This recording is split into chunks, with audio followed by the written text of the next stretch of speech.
There was a time when the world was young, and the air still remembered the breath of its maker. Mountains glowed with morning light, and rivers moved like songs between valleys. In that age, heaven and earth were not far apart. Among the countless souls who walked the earth, there was one who listened deeper than the rest. His name was Enoch. He was a man without a throne, a traveler who carried no weapon but his faith. He lived not by the noise of men, but by the quiet rhythm of God. While others built towers, he built silence. While others chased glory, he sought presence. At dawn, he would rise before the sun. Standing upon the grass heavy with dew, he would lift his face toward the dimming stars, and whisper a prayer that only heaven could hear. He asked for nothing. He demanded nothing. He simply said, "Here I am," and heaven heard. Those who saw him said his steps left no mark on the dust. They said the wind moved gently around him, as though afraid to disturb the peace that followed him. Children would stop their games when he passed, and stare, sensing something they could not name. Enoch was not holy because of knowledge. He was holy because of love. He saw beauty where others saw dirt. He saw hope in the face of ruin. He believed that even the silence could speak of God. But the world around him was changing. Men no longer looked to the sky for truth. They began to worship the works of their own hands. Their cities grew tall, but their hearts sank low. The songs of creation turned to noise, and the laughter of heaven became faint. Still, Enoch prayed. He prayed not with words, but with life. Every kindness was a hymn. Every tear was an offering. And every breath became a conversation with God. One evening, as twilight fell across the mountains, Enoch walked beside a river of silver light. He felt the pulse of the earth beneath his feet, and the hum of unseen wings above him. He knew he was not alone. Then a voice, gentle as wind through olive leaves, spoke. Enoch. He froze. The sound did not come from the air. You have walked with me in faith. Now I will show you what eyes have not seen, and what hearts have forgotten. The air grew bright. The river shimmered with living light. A peace deeper than sleep fell upon him. He could neither move nor fear. And the voice whispered, "The world is not as it was. Heaven weeps, for my sons have turned their eyes to the earth." Enoch lifted his face. His heart trembled. He saw the stars above him sway like lanterns in the wind. They were not falling. They were watching. The night itself seemed alive, waiting for what would come next. And Enoch, the man who walked with God, took his first step into eternity. The next morning came without sound. The sky shimmered pale gold, and the wind carried the scent of rain. Enoch stood upon the hill where he often prayed. But this time, the light felt different, as if the sun itself was watching him. He closed his eyes, and the world fell away. In the stillness, he heard again the voice that had called his name. "Look, Enoch," it said, "for I will show you what is hidden from men." Before him the clouds opened like a door. Colors he had never seen poured through the sky, white brighter than snow, blue deeper than water, gold like breathing fire. He felt himself rising, though his feet never left the ground. The wind wrapped him in silence, and the hill became small beneath him. The earth spread out like a map of living light. Mountains were veins of silver, rivers, ribbons of glass. He saw cities glittering with pride, and men building towers higher than their hearts could bear. The voice spoke again. They build their walls but not their souls. They reach for heaven, yet they forget its name. Enoch's eyes filled with tears. He saw laughter turned to cruelty, and wisdom traded for gold. The children of the earth no longer lifted their faces to pray. They bent their knees to idols of their own making. "Why show me this, Lord?" Enoch whispered, and the voice answered softly, "Because you still remember my face." The light shifted. He saw beings tall as mountains, clothed in fire. Their wings shimmered like molten silver, but their faces were downcast. They looked not toward heaven, but toward the earth. "These," said the voice, "are the watchers. I sent them to guard, but they desired what they were sent to protect." The air trembled. Enoch felt the sorrow of heaven itself. He saw the watchers descend upon the daughters of men. He saw them teach secrets meant only for angels. The craft of metal, the art of war, the spells of the stars. And as men learned, their hearts grew darker. Enoch fell to his knees. The earth beneath him burned with light. "Mercy, Lord," he cried. "For who among us can stand before such corruption?" The voice replied, "Do not fear what you see. For where sin grows, my justice also awakens. You will speak for me, Enoch. You will tell them what heaven remembers." The light dimmed, and the wind returned. He stood again upon the hill. The clouds had closed, but the echo of heaven still thundered in his chest. He looked toward the horizon. Men were working, laughing, shouting, unaware that the balance of creation had shifted. He felt the first drop of rain on his hand. Cool, heavy, endless. The voice whispered one last time. "The flood begins not with water, but with forgetfulness." Enoch bowed his head. He knew his days would no longer belong to the earth.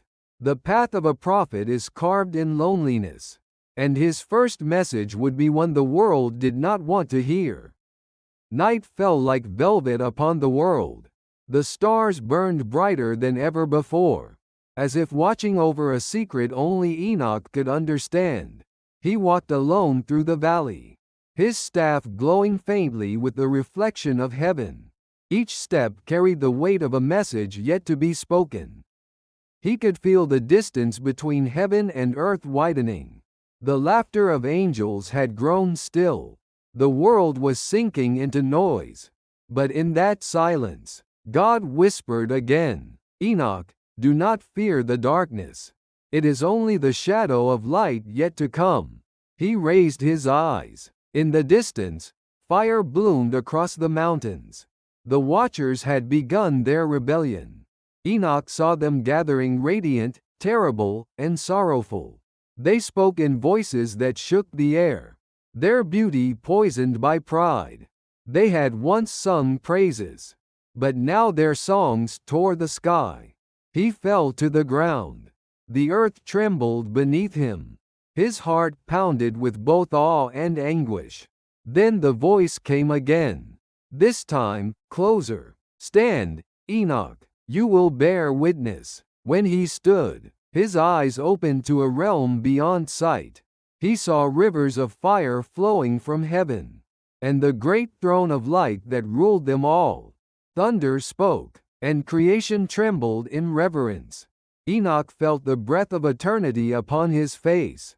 The voice was no longer a sound. It was inside him. "My justice will move like flame across the sky," the voice said. "But before the fire, there will come a whisper." Enoch listened. The whisper was gentle, almost human. It was the sound of repentance, the faint prayers of those who still believed. Tears filled his eyes. He understood. Before destruction, God always offers mercy. Before judgment, He always calls for return. The fire was not anger.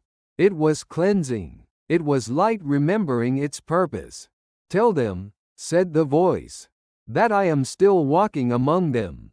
Tell them that even now, those who seek me will find me." And the vision faded. The stars dimmed. Enoch stood again upon the earth, small, trembling, and changed forever. He looked toward the horizon. The world slept in sin and pride.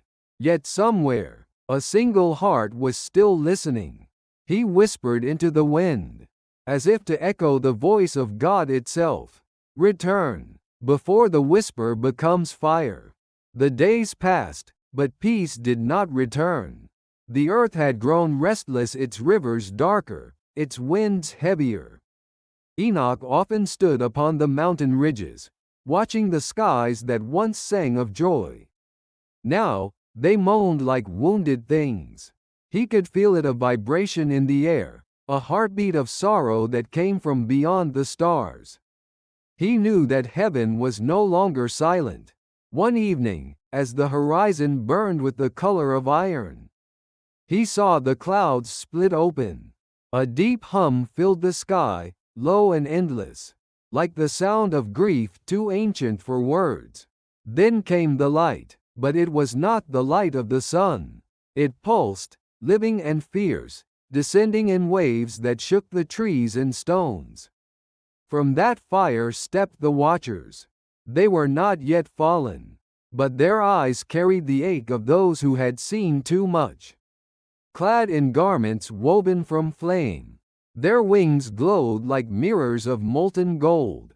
When they walked, the air bent around them. The earth knew their names, for God Himself had spoken them at creation. Yet something in them had changed. Their beauty had become heavy, their light tainted by longing.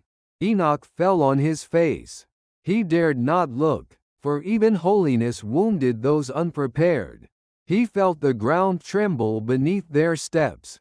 One of them spoke, a voice like thunder heard from underwater. "Son of man, rise." Enoch lifted his head slowly. Before him stood a being whose presence tore the night in two. His eyes burned like silver storms. He carried the weight of eternity in his gaze. "We are the watchers," he said. "Once we sang before the throne. Now we are sent to dwell among men, to teach, to guide, to guard." But in his voice, Enoch heard something else: desire. Not the holy kind, but a hunger that had forgotten its place. "You come with God's command?" Enoch asked. The being's expression darkened. "With His command, and with our will," he said quietly. Then the heavens rumbled, and lightning tore the sky. The other watchers descended in a cascade of light and smoke. Their wings touched the mountains. Their voices made the rivers quake. It was a sight no mortal eyes were meant to see. And yet Enoch saw. He saw them look upon the daughters of men with wonder. He saw admiration become desire, and reverence turn to temptation. They walked among the people, their beauty beyond human measure. Men feared them, but women's hearts swayed at their grace. The first transgression began not with rebellion, but with fascination. It was not defiance, but curiosity turned to passion. And passion, when cut from heaven, always becomes ruin. Enoch fled to the mountains. He could no longer bear the weight of what he had seen. The air was thick with the scent of lightning. The earth felt alive, as though it, too, awaited judgment. That night, Enoch prayed, not for himself, but for the world. "Lord," he whispered, "the sons of heaven walk among us, and their beauty blinds the hearts of men. If this continues, who will remember your name?" The wind rose, carrying no answer, only the echo of wings fading into darkness. When wonder forgets its place, worship becomes hunger. Night fell like a curtain soaked in iron. Fires flickered across the low country where shepherds kept watch and daughters sang between the threshing floors. The villages smelled of grain and lamplight, of figs and warm bread, of laughter loosened by rest. And into that softness, the watchers came. They did not arrive with trumpets. They arrived as men. They wore the shape of mortals the way light wears stained glass, passing through, coloring everything. Their faces were beautiful with a beauty that could tire the eyes. Their speech carried a gravity that made simple words feel like vows. They touched nothing and yet everything moved toward them, birds' paws hovering, fires bending in their direction, even silence leaning nearer. At first, the people trembled. Then they became accustomed. Then they became bold. A father brought bolts of dyed linen and said, "Teach us the wisdom of the stars." A potter brought a jar of cedar oil and said, "Show us the craft of heavens." Mothers hid their daughters behind woven doors. Daughters watched through the reed seams, hearts unmoored. For no human song had prepared them to resist a gaze shaped before mountains were born. The watchers taught. They drew diagrams in dust that did not blow away. They traced the seasons upon the sky and named the secret paths of the wandering lights. They showed men the veins within stones and the ways to melt metal until it flowed like night. They mixed powders that sparked blue, oils that clung like shadows, herbs that quieted fear without healing the wound. They braided incantation into music and called it harmless. They placed blades into hands that had only known plows. Knowledge grew like a vine without trellis, fast, curling, searching, crushing what it could not climb. And the daughters learned coal that made their eyes like midnight wells. They learned bracelets that sang on the wrist and veils that spoke without words. They learned to braid rain into their hair so it glistened under torches. Beauty became a language, and its grammar had no word for restraint. Enoch walked the boundary fields and felt the earth aching under his sandals. The soil kept the memory of every step, and now it remembered strangers. Where the watchers passed, dogs did not bark. Where they tarried, barley rose high but bent before the harvest, as if ashamed to ripen in stolen weather. He visited a household where a daughter, Tamar, sat quietly, hands in her lap. Her mother's eyes were red from a sleepless night. Her father spoke with too quick courtesy, as men do when fear wears a polite mask. "Man of God," he said, "a guest comes with moonrise. He knows the names of the winds. He blesses the threshing floor, and the sacks never go empty. He has asked to speak with Tamar. Do you know his name?" Enoch asked. The man hesitated. "He calls himself Azazel." The name fell in the room like a tool left on a table, ordinary, dangerous. Enoch knelt to Tamar. "What do you want, child?" Her answer was small and honest. "I want what my mother wanted, peace in the house, bread on the table, a child who will live." She paused. "And when he looks at me, I feel seen the way fields feel seen by rain." Enoch's throat tightened. "Rain is good," he said softly, "but not every cloud is clean." At moonrise, the guest arrived. He bowed like a prince who still remembered how to be humble. He brought iron trinkets that held reflected stars and bracelets cut from blue stone veined with fire. His voice turned the courtyard into a sanctuary not built for the true God. "Tamar," he said, "you are bright in a land that has forgotten light. Walk with me. Learn the songs the sky sings when men sleep. Bear a child that will shake the dust from nations." Her mother watched the ground. Her father watched the gifts. Tamar watched his eyes. Enoch watched heaven, and heaven was veiled. "Azazel," Enoch said quietly, "you are far from your station." Azazel's smile did not reach his eyes. Stations move when the music changes. "The music does not change," Enoch replied. "We do." The watcher turned. For a moment, the mask slipped and Enoch saw the naked truth. A hunger wider than oceans, older than rain. Not the hunger of body, but of being, the ache to be adored where one should be hidden. The craving to be central in a story written by another. That night, Tamar crossed the threshold. Across the lowlands, Others crossed as well. The sons of heaven joined the daughters of men, and wonder forgot its place. Morning found Enoch on the ridge, the ache of prayer stiff in his shoulders. He could still hear the village songs, sweet and slightly off-key, braided now with a new rhythm, beautiful, thrilling, wrong. He spoke to the wind as if to a friend. Mercy before judgment. Mercy before judgment. But the wind carried back the smell of smelted iron and perfumed coal. A new age had begun, and it did not begin with trumpets. It began with whispers that sounded like promises. Children were born. They were strong too early, tall too soon. Their laughter shook rafters. When they ran, the ground seemed to give way rather than resist. Mothers bragged, fathers built wider doors. But old women folded their hands and looked to the hills, remembering prophecies buried in lullabies. In the markets, quarrels sharpened. Where a scale had once cheated by ounces, now a blade corrected by blood. Where a rumor had once wilted in sunlight, now it grew in the shade of fear. Men stopped saying, "God sees," and began saying, "They see." The watcher's approval became a safer refuge than the invisible one's displeasure.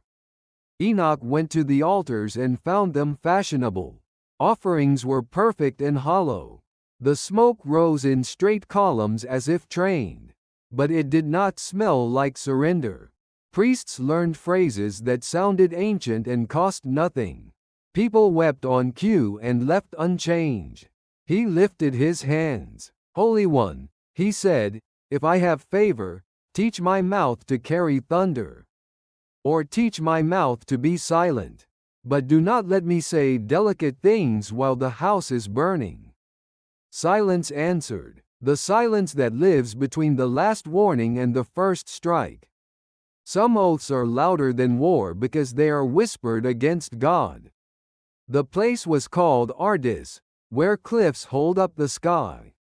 There, beneath a mountain that once wore snow like a crown, the watchers gathered. They had chosen the hour when shepherds drowse and even owls blink slow. Torches ringed the hollow like a string of captive suns. The air itself seemed to lean in, listening. Enoch kept to the shadow of a fissure high above. He did not descend. It is possible to witness without joining. It is also costly. A leader spoke tall, terrible, beautiful in the way of storms. His name moved around the circle like a spark jumping from reed to reed. "Semyaza," murmured the others.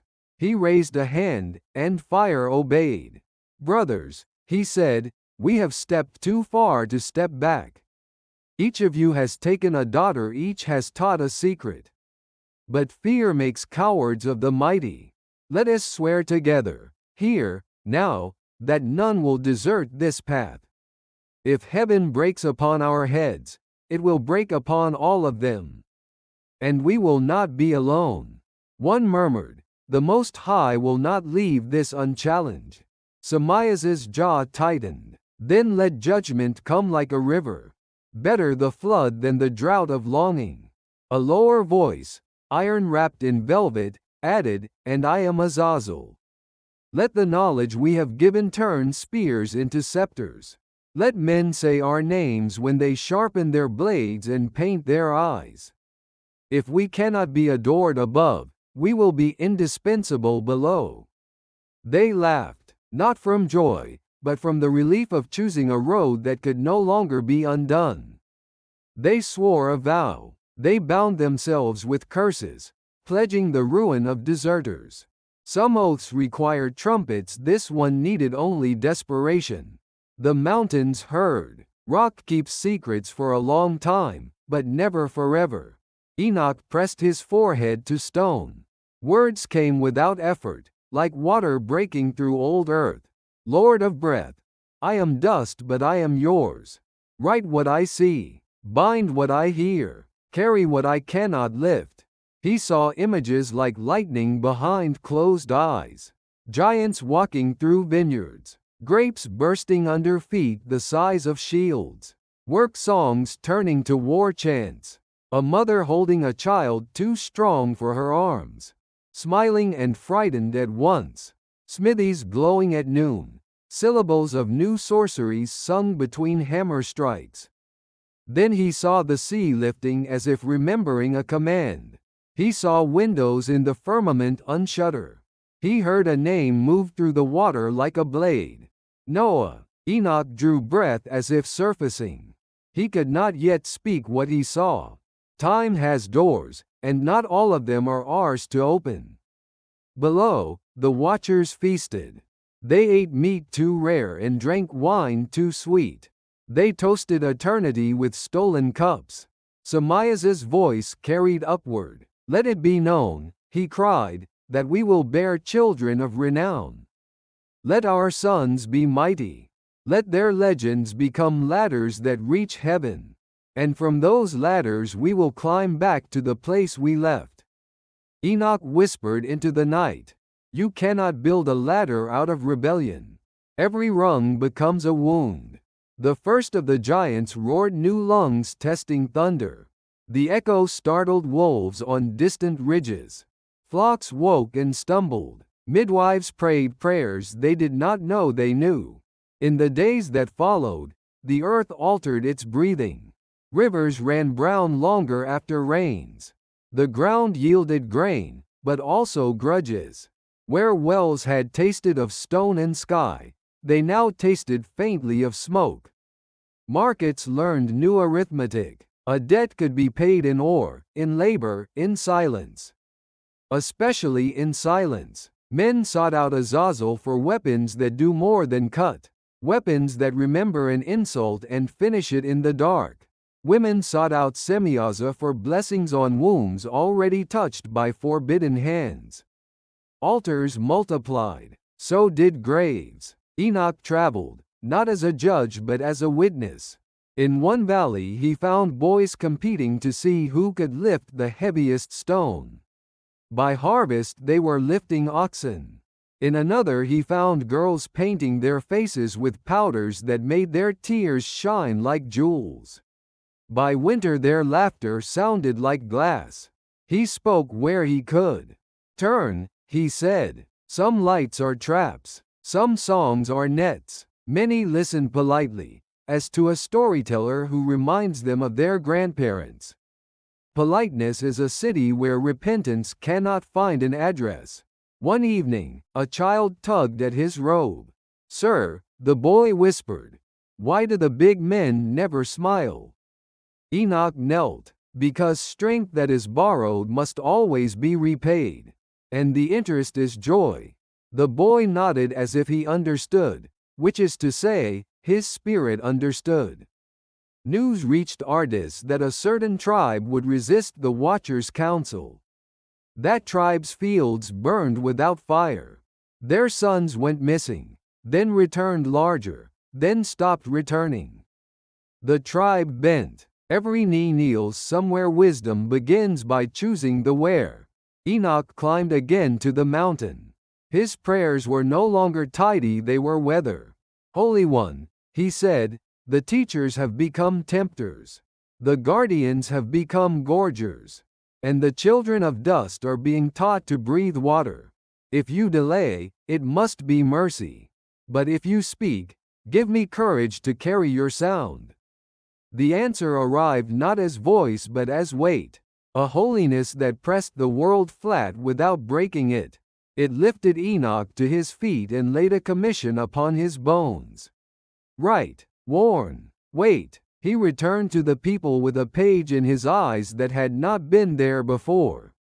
Some drew back, some leaned in, a few wept without knowing why. By then the giants had named themselves. They sang to the beat of their own footsteps and called the rhythm truth. They threw spears at the stars and bragged when the spears fell back hot. They hunted for sport what God had given for companionship. Dogs learned to slink, lions learned to hide. One night, as the sky bruised toward storm, Enoch met Azazel on a narrow path. Prophet, Azazel said with a courtier's sadness, you do not eat our bread. It is baked with fire you borrowed, Enoch replied. And you have not asked if the oven approves. Azazel's smile thinned. Approval is a small god. Necessity is a large one. Look around. Men are stronger, women safer, children fiercer. What God refused to teach, we have given. Is this not mercy? Mercy that unties boats in flood season, Enoch said, and calls it freedom. Azazel's eyes flashed like a whetstone. Tell your invisible one that if he wanted obedience he should have made us dull. Hush, Enoch said, but his voice was tender. There is a kind of brightness that only shines because it is near the sun. When it leaves the sun, it discovers it is only a mirror. And mirrors in darkness cannot make light. They parted without striking. Some wars happen entirely inside words. Enoch slept little. Dreams crowded his straw. A hammer striking a nail into the sky. A door of water. A man planting cedars on dry land while neighbors laughed. In the morning he could recall only one sentence that followed him like a dog. Build. He did not know yet who, or what. But the word felt like a seed found in an old pocket. Small, patient, certain. He wrote again. That the watchers had taken oaths beneath the mountain. That their names were now history's scars. That the giants would fill the earth, not with glory, but with noise. He wrote that God was not mocked, only quiet. He wrote that quiet is not consent. Rumors began to run ahead of him. Some said Enoch had gone mad on a mountain. Some said he spoke with angels. Some said he spoke with the wind and the wind agreed. Just a few hid his words in jars as if they were grain against a hard winter. The night before the first flood of tears, Enoch climbed once more. He watched the stars pulse like a heartbeat too large for the sky. He thought of Tamar, of the father with quick courtesy, of the boy who asked about smiles. Of Azazel's eyes and Samias's vow and the way laughter sounds when it knows it is lying. He prayed the prayer that ends all smaller prayers. Your will. The mountain did not answer. The mountain waited with him. Soon, heaven would stop waiting. The days of peace ended quietly. Like the dying of a candle in a sealed room. No one knew the moment it happened. But the world began to breathe differently. The children of the watchers had grown. They were unlike any born of the earth. Taller than walls, stronger than rivers. Eyes burning with the echo of their father's fire. Men called them Nephilim. Women called them blessing. But heaven called them abomination. They walked the valleys like gods. And wherever they walked, the ground bore scars. Fields that once gave wheat now yielded only ash. Rivers changed their paths to avoid them. The air itself grew heavy, thick with the weight of their pride. They laughed at thunder, and wrestled with lions for sport. They built homes not of wood, but of mountains carved hollow. Their feasts could empty villages, and their voices could shatter the quiet of 100 miles. The people worshipped them. How could they not? Strength is always mistaken for divinity. And when the heart is hungry for protection, it kneels before anything that looks immortal. The watchers watched. They were proud. They believed their sons would restore the lost glory of heaven. But glory born of rebellion is only fire. And fire consumes everything that touches it. Enoch wandered among the people. He saw mothers carrying the bones of their children, crushed beneath the games of the giants. He saw fathers kneeling in the dust, offering sacrifices to those who had destroyed their fields. And he saw the priests, once servants of the Most High, chanting hymns in honor of the Nephilim. He lifted his face to heaven. Lord, he cried, your image on earth has been broken. No answer came. only a tremor beneath his feet, as if the world itself was shuddering in grief. One night, as the moon hung red above the mountains, Enoch saw a giant kneeling beside a lake, staring into the water. His reflection was monstrous, and yet he wept like a child. Enoch approached him. "Why do you weep?" he asked. The giant's voice rumbled low. "I dreamed," he said, "that the sky was burning, and in the fire, I heard a name I do not know. But it called for me." Enoch looked upon him with sorrow. "The fire you saw is not a dream," he said softly. "It is memory, and soon, it will be your future." The giant turned away, his tears mixing with the water that refused to reflect him anymore. Enoch returned to the mountains, and that night he prayed longer than ever before. The stars above him seemed restless, as if they too awaited a verdict. When he finally slept, he dreamed of a river turning to blood, and angels sealing their eyes. And in that dream, he heard the voice again, the same voice that had once called him to walk. "Enoch," said the voice, "the measure is full. The earth groans under the weight of sin. The time of mercy draws to its end." Enoch fell to his knees. "What must I do?" he whispered. "Stand," said the voice, "and speak." The wind had changed. It carried with it a sound not of storm or beast, but of the earth itself weeping. Enoch heard it wherever he went. It came through the roots of trees, through the cracks of stone, through the sighing of the rivers. The ground that once yielded fruit now gave birth to bones. Rain fell, but it no longer blessed. It drowned. Men killed for sport. Giants devoured what men had built. And the watchers, once radiant, now walked as lords over ruin. They taught the secrets of the heavens, how to bend light, how to call wind, how to bind spirits to idols of clay. They said it was wisdom. But every gift from a broken heart becomes a curse. Enoch passed through a ruined city. The houses were carved with symbols that shimmered in the dark, and on the walls were paintings of wings and fire. At the center stood an altar, and on it not lamb, not dove, but a child. The priests bowed low before a statue of light that was not light. They chanted in tones that rose and fell like the breathing of something alive. Enoch cried aloud, "Stop, you do not know whom you serve." A man turned, eyes hollow, voice trembling. "Old One, we serve those who saved us. The Watchers give us power. They feed us when the ground refuses." Enoch pointed at the altar. "And this? Is this their food or yours?" The man's voice broke. "They asked for it, and the rain returned." Enoch tore his garment and wept. He fell on his face before the blood-stained stone. "Lord of mercy," he whispered, "how long will you endure the cries of your creation?"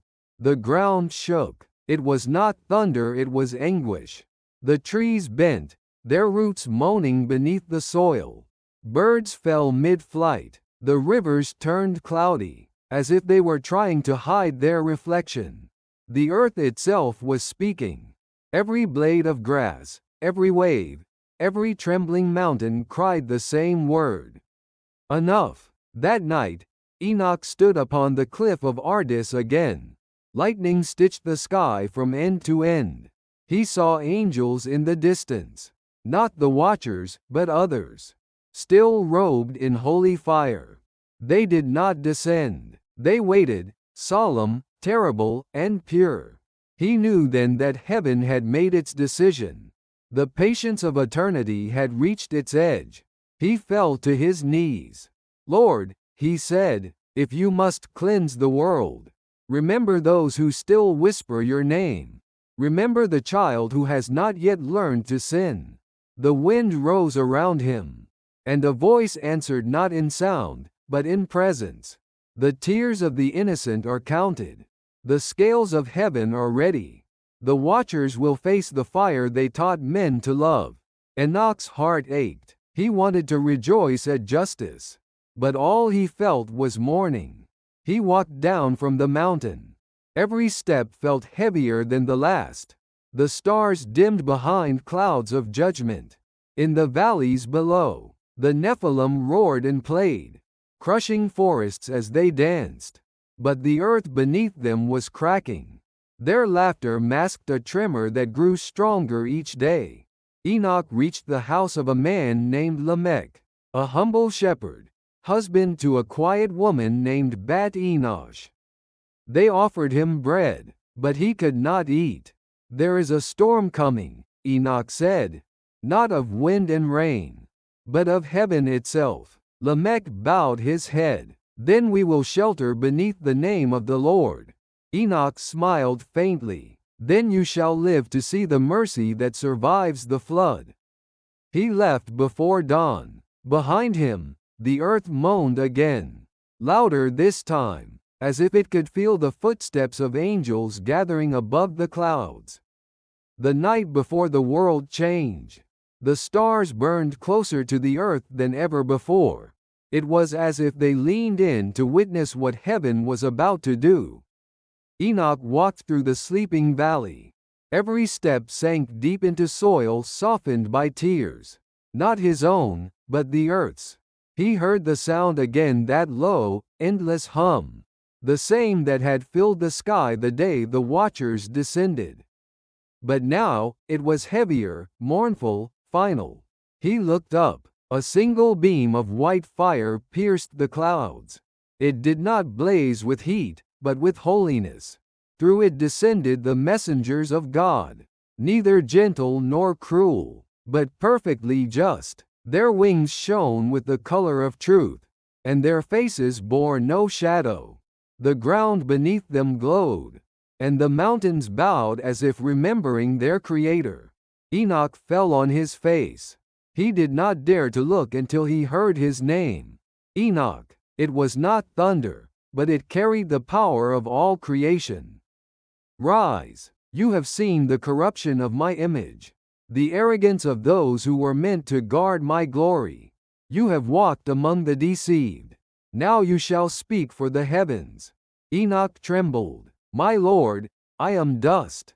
How can I speak judgment upon the sons of flame?" The voice replied, "Because you are dust and they forgot that they were not." A sound like 1,000 rivers roared through the sky. The angels of punishment rose behind the veil of cloud, their swords gleaming with sorrow. Enoch saw the watchers gathered upon Ardis, their torches burning low. Semyaza stood at the center, his proud face pale in the lightning's glow. Azazel was beside him, his eyes dark with the knowledge of what was to come. The heavens split open. A voice beyond light spoke, not in anger, but in unbearable purity. "Semyaza, Azazel, you who once watched over men, have instead watched them fall. You have taught violence and called it wisdom. You have corrupted love and named it freedom. You have turned worship into appetite. Your time is over." Semyaza lifted his face. "We did it for compassion," he shouted. "Because you hid too much from them. We only gave them what you withheld." The light flared, and the mountain shook. Every word he spoke cracked the stones beneath his feet. "You gave them knowledge without reverence," said the voice. "You gave them fire without fear. You made them gods without souls." Then came the sound, a rushing wind that tore the trees from their roots. Chains of light, woven from the breath of heaven, fell upon the watchers. They struggled, their wings dissolving like ash in the rain. Azazel roared, and his cry turned into thunder that split the night. But no sound could pierce the command of God. They were bound and cast into the valleys of shadow, the deep places where even the sun does not speak. The earth sealed them. Mountains folded over their names. Their torches went out one by one, until only silence remained. Enoch watched, tears burning down his face. He felt no triumph, only grief. the same grief that had once filled Eden when the gate was closed. The light turned to dawn. The angels withdrew, their swords dimming as the sky began to weep. A new wind rose, not of wrath, but of cleansing. Rain fell, washing the blood from stones and the pride from hearts. And the voice came once more to Enoch. The fire has begun its work, but mercy will remain, for I will not erase what I have promised. Tell them, a flood will come, but so will salvation. Enoch bowed his head. He no longer saw the mountain or the ruined world below. He saw only the hand of God, terrible, kind, unchanging. When he spoke, his voice was calm, like the stillness after thunder. The proud are fallen, but the faithful will rise. The watchers are silenced, but the word will endure. And heaven closed its book for a season. The wind had fallen silent. It was not the peace of rest, but the stillness of a world holding its breath. The mountains stood unmoving, their peaks crowned with mist that refused to rise. The birds no longer sang. The rivers spoke in whispers, as if afraid that heaven might overhear. Enoch walked through the land like a shadow between two worlds. He no longer belonged to earth, yet heaven had not yet claimed him. He was the last bridge between the Creator and the corrupted. Everywhere he went, the earth seemed to follow him, grass leaning toward his steps, winds turning to hear his voice. But the people turned away. They had learned to live without awe. They built temples not to worship, but to display their craft. They painted the faces of the fallen ones, and hung them on walls of pride.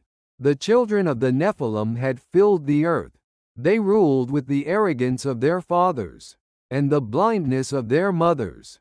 No war was needed. The world itself had surrendered. Enoch climbed the hill where once he had spoken with God. Now, the sky above it was gray. Not storm gray, but morning gray. He raised his hands. Holy One, he said, the world you formed no longer knows your touch. The air that once carried your breath now carries only the ashes of men. The clouds thickened. A rumble answered from within them. Not yet thunder, but the heartbeat of something vast. And then came the voice, gentle, but heavy as oceans. Enoch, my son, the time of warning is complete. The hearts of men are stone, their songs hollow. Only one house still hears me. Enoch bowed his head. I know the one, he said softly. The child of Lamech. The voice continued. He shall build what the proud mock. He shall plant faith in a world drowning in noise. And through him, I will begin again. Enoch wept. He was not weeping for the guilty, but for the beauty that would soon be buried. He looked toward the valley, where people laughed beneath a sky preparing to break. They toasted wine, sang the names of their gods, and danced upon the bones of the earth. He whispered, they do not see the clouds, for they look only at their reflections. The first drop of rain fell. Enoch walked through the plain as the sky darkened. Thunder did not yet strike, but it lingered in the distance like a held breath. He came to the dwelling of Lamech, where a boy sat carving wood beside a fire. The boy's hands were small, but his cuts were steady, each stroke purposeful, as though the wood already knew what it would become. Enoch paused and watched him. The boy lifted his eyes, and for a moment, their gazes met. In that instant, Enoch felt something that silenced his heart. He saw innocence, the kind the world had forgotten. He saw obedience without fear. Lamech came forward and bowed. Father Enoch, he said, the people mock my son. They say he builds for storms that will never come. Enoch's eyes softened. Let them mock, he said. Every ark is foolish until the rain. Lamech looked to the boy. He dreams, he said quietly. He says a voice tells him where to cut, how to measure, when to stop. Enoch placed his hand on the boy's head. "What is your name?" The boy smiled faintly. "Noah," he said. Enoch felt the name like a promise. It was soft on the tongue but strong in the spirit. "Noah," he repeated. "Rest for the weary world." The fire flickered between them. Outside, wind pressed against the walls, as though the heavens leaned closer to listen.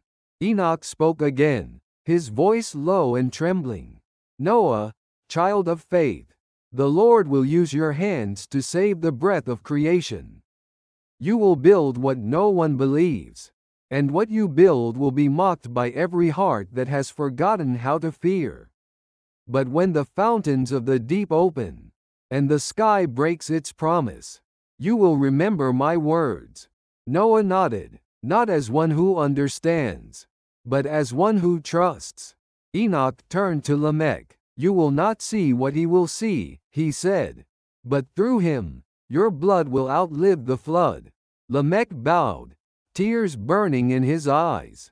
"Then let my house be the wood that floats, and my faith be the nails that hold it."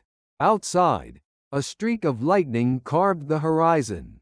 The storm was still far, but its edges had already touched the world. That night, Enoch walked alone into the valley. The clouds hung low, heavy with judgment and mercy woven together. He raised his eyes to the heavens and spoke, "O Lord, I have carried your warning. I have spoken what none wished to hear. Now, may my silence be as faithful as my words."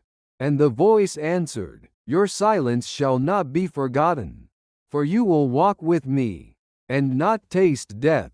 Enoch fell to his knees. The ground beneath him glowed with a light that was not of this earth. The air around him shimmered like glass in sunlight. He felt his body lighten, his heart slow, his breath deepen. The world began to fade. The wind fell away, and where his shadow had been, there remained only light, a soft, golden radiance that drifted upward like morning mist. The next morning, Lamech found only footprints in the dew. No body, no robe, no farewell. Just a warmth in the air, as though the sky had come down to gather what it loved. And Noah looked to the heavens. He did not weep. He simply picked up his tools and began again. The rain had ended. For 40 days and nights it had spoken with the voice of justice. And now the world was quiet. The ark drifted upon a sea without shore. Noah stood at its window and looked across the endless water. There were no mountains, no valleys, no markers of what had been. Only the reflection of heaven, and the slow breathing of waves that carried memory. Inside, the air smelled of cedar and grain.